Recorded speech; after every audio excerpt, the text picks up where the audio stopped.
तो हेलो बच्चों, जैसा कि आप सभी को पता है कि हमारी त्रिकोणमिति की क्लास चल रही है और हमने थीटा से आधारित कुछ कंसेप्ट समझे थे, कुछ हमने क्वेश्चन भी किए थे।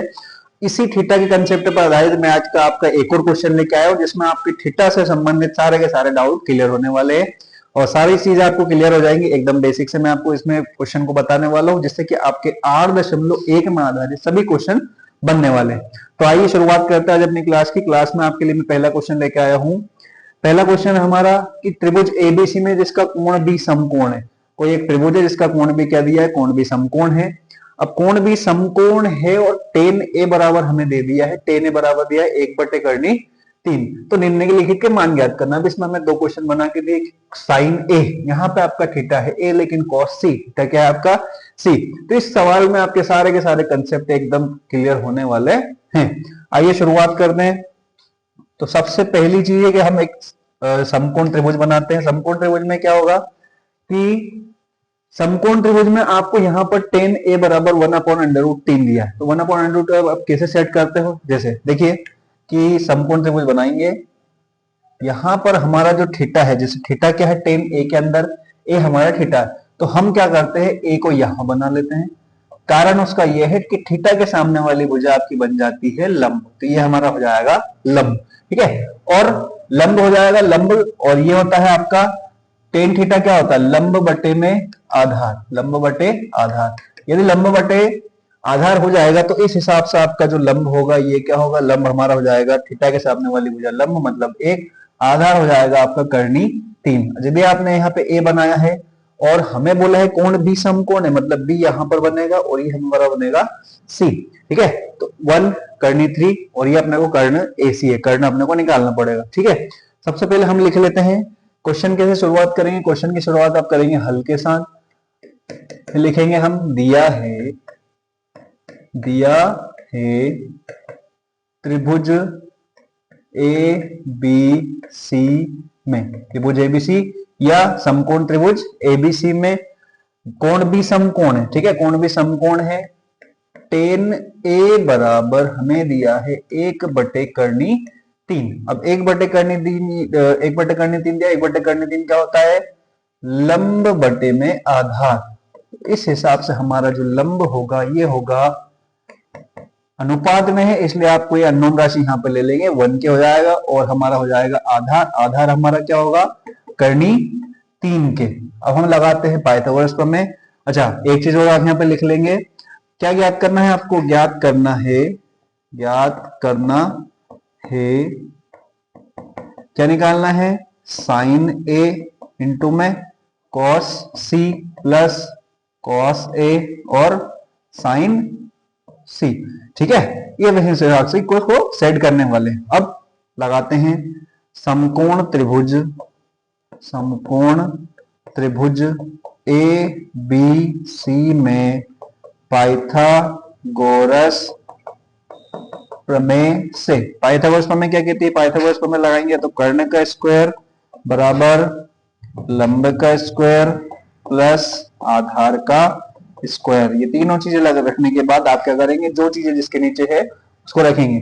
कर्ण हमें निकालना है तो कर्ण एज इट इज रहेगा आपका कर्ण का स्क्वायर बराबर लंब क्या है आपका, लंब है आपका 1k का स्क्वायर प्लस आधार क्या है √3k का स्क्वायर। तो 1k स्क्वायर हो जाएगा, ये हमारा √3 का स्क्वायर होगा 3 और k स्क्वायर हो जाएगा, ठीक है। इस हिसाब से हमारा कर्ण क्या निकलेगा 3k स्क्वायर और k स्क्वायर 4k स्क्वायर, और जो कर्ण बन रहा है ये होगा हमारा कर्ण बराबर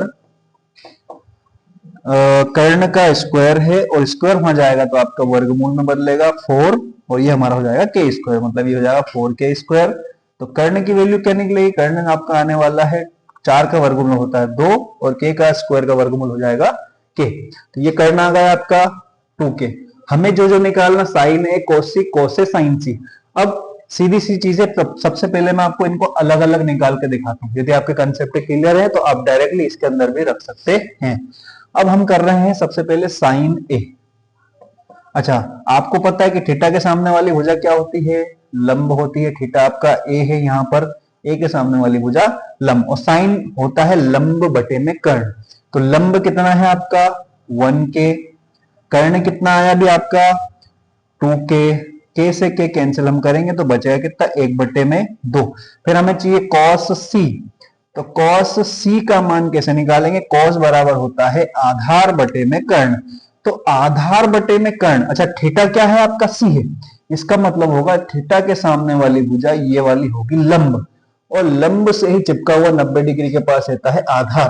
तो आधार बटे कर्ण का मतलब होगा ये 1/2 में कर्ण आपका निकाला हुआ है आपने 2k, तो 1k/2k, कैसे के कैंसिल, बचा कितना आपका 1/2। ये आपका आ जाएगा cos सी के लिए, सी थीटा के सामने वाली भुजा लंब होती है, ये आपको हमेशा याद रखना, ये लंब है तो ये आधार होगा और ये कर्ण होगा। फिर हमें निकालना है cos a, cos a, cos a theta क्या बन रहा है, a के ऊपर बन रहा है। अब a के ऊपर बन रहा है, इसका मतलब थीटा के सामने वाली भुजा क्या हो जाएगी, हमारे लिए a के लिए ये लंब होगा, तो ये लंब होगा तो ये क्या होगा, आधार। तो cos a बराबर होता है आधार बटे कर्ण, तो आधार क्या है आपका √3 के, ये यहाँ पे हमने कहा आधार √3 के, कर्ण क्या हो जाएगा, कर्ण हमारा 2k, तो k से k कैंसिल, बचा कितना, कर्णी 3/2। फिर cos a निकालने के बाद हमें निकालना है sin c, तो sin c थीटा के सामने वाले हो जाए, अब ये थीटा थीटा के सामने वाले के लिए लंब ही है, लंब हमारा कौन सा हो जाएगा, √3, तो साइन होता है लंब बटे कर्ण, तो लंब हो जाएगा अपना थीटा के सामने वाले भुजा लंब, लंब हो जाएगा √3 के, कर्ण हमारा कितना हो जाएगा, कर्ण हो जाएगा 2k, कैसे के कैंसिल होने के बाद बचा हमारा कितना, √3/2। अब ये सारे मान उठा के कहाँ रखेंगे, हम सारे मान उठा के हमें जो ज्ञात करना था हम इसके अंदर इसको रखने वाले, क्या निकालना था हमें, sin a cos c plus cos a sin c, ठीक है, ये हमारा कंसेप्ट है, इसके अंदर हमें सारे के सारे इसके मान पुट करके इसका मान निकालना है। चलिए sin a का मान कितना हमारा 1/2, cos c का मान कितना हमारा, ये भी हमारा होगा 1/2, आगे प्लस है cos a का मान कितना निकाल के रखा आपने, कर्णी 3/2 इंटू में sin c का मान कितना निकाल के रखा आपने, कर्णी 3/2। चलो 1/1 का गुणा 1 में, 2 का गुणा 2 में, तो 1/2 दूनी हो जाएगा 4, प्लस कर्णी 3 का गुणा होके आता है 3, 2 का 2 में करोगे 2 दूनी 4, एलसीएम लोगे आप तो 4 एलसीएम आएगा, प्लस ऊपर ऊपर वाली जुड़ जाएंगी, 3 और 1, अच्छा ये वाले 3 है, तो 3 और 1 कितना हो जाएगा हमारा 4/4, 4 से 4 कैंसिल होके आपका जो उत्तर आएगा वो होगा 1। ये हमारा क्या है, इसका फाइनल आंसर है। सेम टू सेम दूसरा क्वेश्चन आपको करना है, थीटा का कंसेप्ट जो मैंने बताया उसी को याद रख के आपको सेकंड क्वेश्चन का जो उत्तर है ये आपको कमेंट बॉक्स में करना है, और ये आज का आपका गृह कार्य है। तो मिलते हैं अगली क्लास में।